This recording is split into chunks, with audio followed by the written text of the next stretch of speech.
पढ़ना भी हमें है, लड़ना भी हमें है, ये लड़ाई खुद से ही है, ये समझना भी हमें है। नमस्कार दोस्तों, हिंदी साहित्य लाभ चैनल में आप सभी का स्वागत है। आज हम गोविंद पांडे की पुस्तक से पढ़ने वाले हैं मध्यकालीन आर्य भाषा का जो तृतीय भाग है, अपभ्रंश, जिसको तृतीय अपभ्रंश है, उसको आज हम सभी अध्ययन करने वाले हैं। तो चलिए दोस्तों, देखते हैं आज का विषय अपभ्रंश, जिसका दूसरा नाम है तृतीय प्राकृत, जो ये इसका दूसरा नाम है। अपभ्रंश मध्यकालीन भारतीय आर्य भाषा और आधुनिक भारतीय आर्य भाषाओं के बीच की कड़ी है। क्या है गुरु? अपभ्रंश मध्यकालीन आर्य भाषा आधुनिक भारतीय भाषाओं के बीच की कड़ी है, मतलब जोड़ने वाली बात कर रहा है यहाँ पर। इसलिए विद्वानों ने अपभ्रंश के एक संधि कालीन भाषा कहा है। बहुत उपयोगी है एग्जाम की दृष्टि से। ये अपभ्रंश जो है वो एक संधिकालीन भाषा है जो इसका जोड़ने का काम करती है। भर्तृहरि के वाग्विद्यम के अनुसार सर्वप्रथम व्याधि ने संस्कृत के मानव शब्दों से भिन्न संस्कृतच्युत भ्रष्ट या अशुद्ध शब्दों को अपभ्रंश की संज्ञा दी। सबसे पहले किसने दी थी?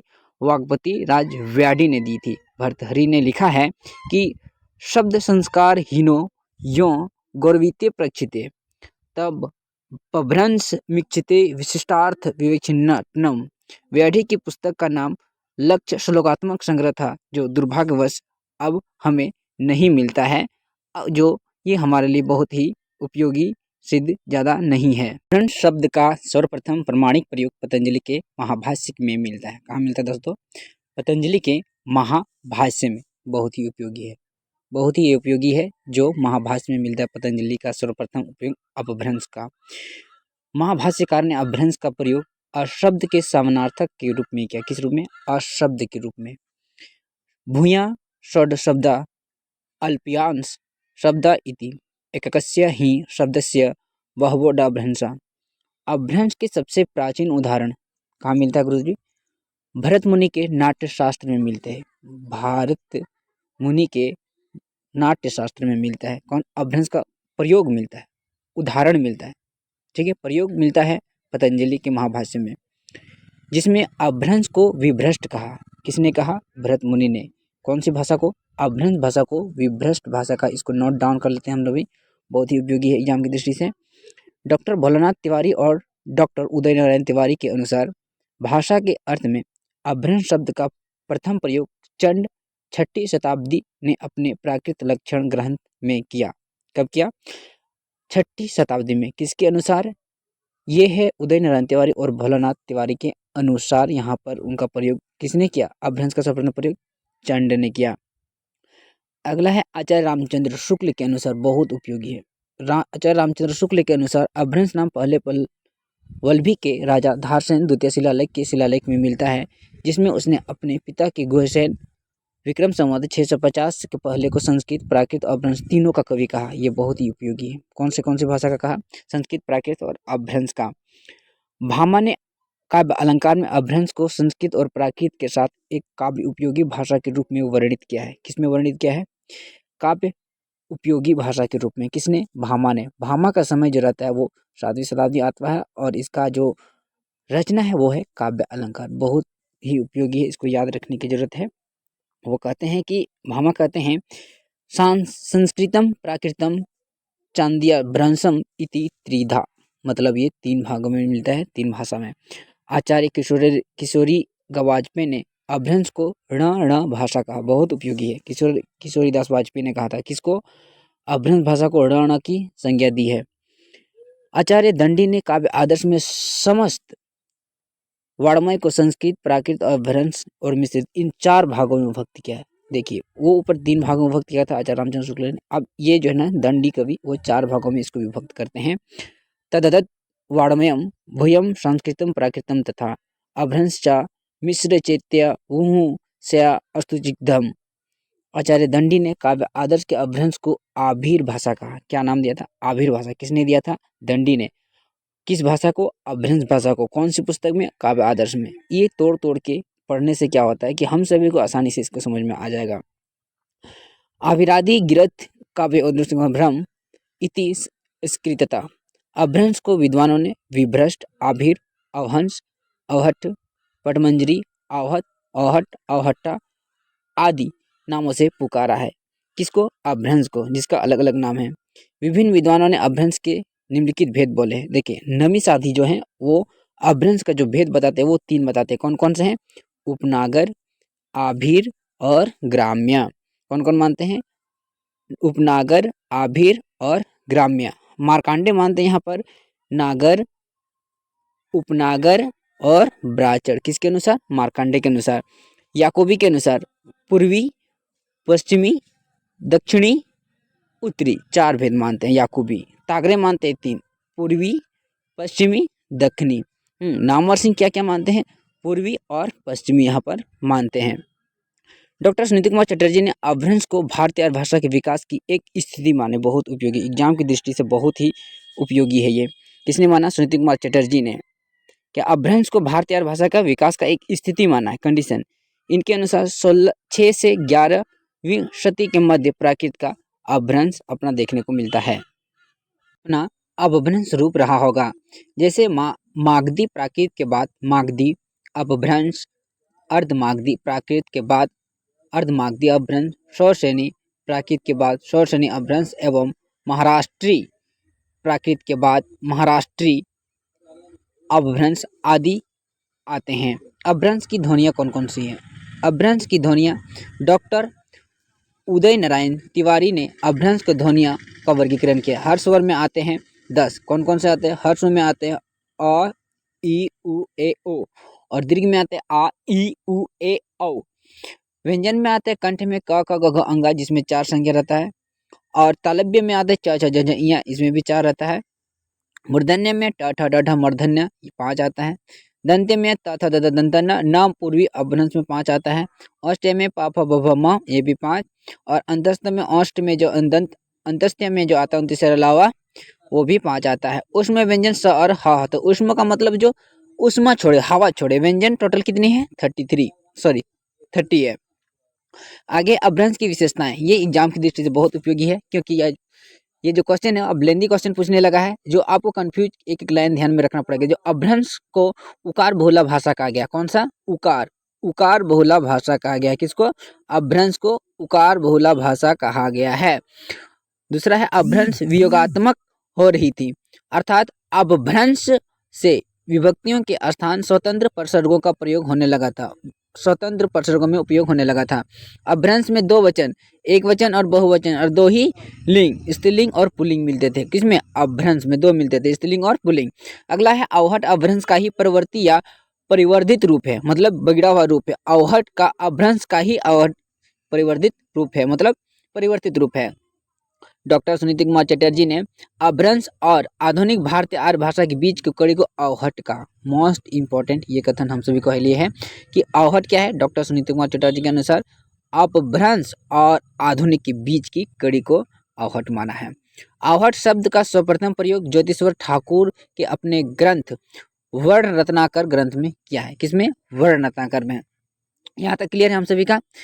अब आता है भाषा का तीसरा भेद, आधुनिक भारतीय आर्य भाषा।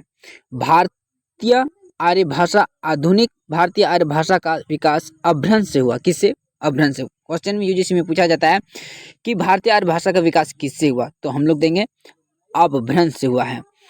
आधुनिक भारतीय आर्य भाषा का सर्वप्रथम वर्गीकरण D.F. लॉरेंस ने किया है। कौन? D.F. लॉरेंस और D.H. हार्नले ने 1880 में किया।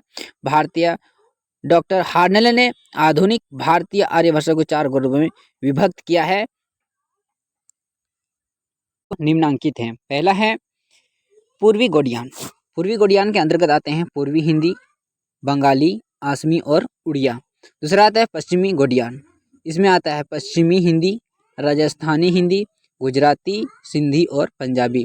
तीसरा है उत्तरी गोडियन, जिसका आता है गढ़वाली, नेपाली और पहाड़ी। चौथा है दक्षिणी गोडियान, जिसमें मराठी आता है। डॉक्टर हार्नले के अनुसार जो आर्य मध्य देश अथवा केंद्र में थे भीतरी आर्य कहलाए। कौन सा? भीतरी आर्य कहलाए। और जो चारों ओर फैले हुए थे वो बाहरी, जो बाहर थे वो बाहरी आवरण कहलाए। डॉक्टर जॉर्ज ग्रियर्सन ने लिंग्विस्टिक सर्वे ऑफ इंडिया भाग 1, किसमें? लिंग्विस्टिक सर्वे ऑफ इंडिया भाग 1 तथा bulletin of the school of oriental studies, London institution, भाग 1, खंड 3, 1920 अपना पहला वर्गीकरण निम्नलिखित ढंग से प्रस्तुत किया है। कौन? Doctor George Grierson.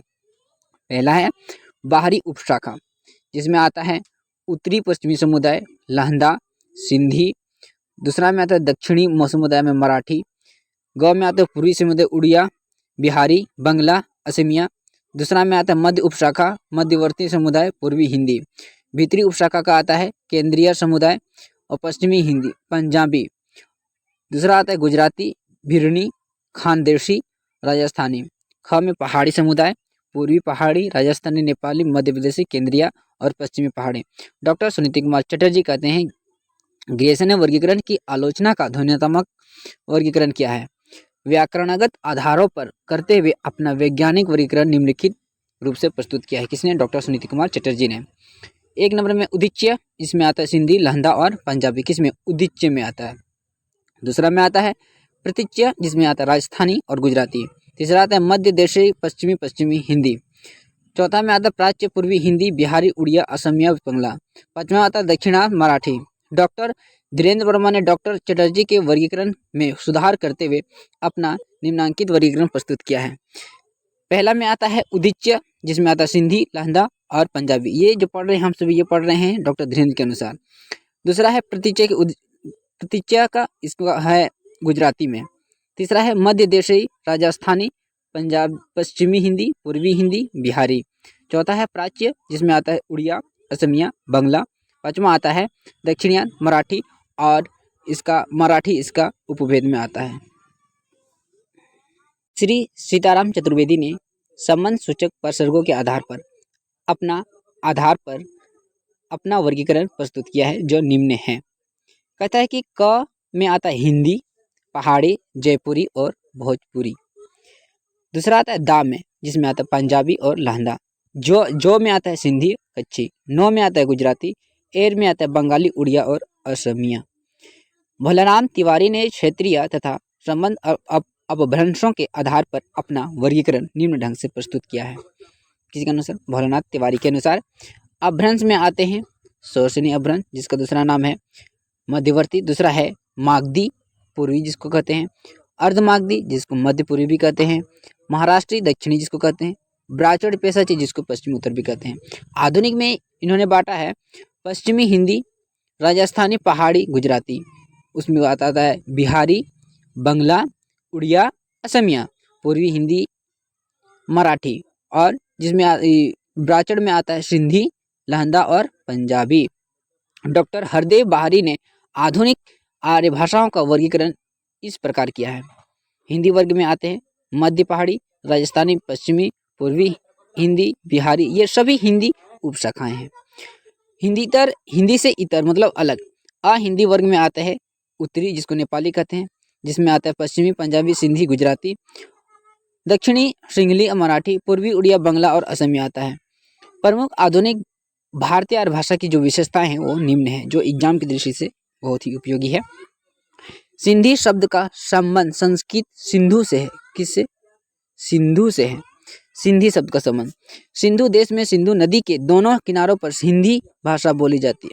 सिंधु नदी देश के दोनों ओर जो आदमी रहते थे वो दोनों ओर से सिंधी भाषा बोली जाती थी, इसलिए इसका नाम सिंधु पड़ा। सिंधु की 5 मुख्य बोलियां हैं। कौन कौन सी? बहुत उपयोगी है।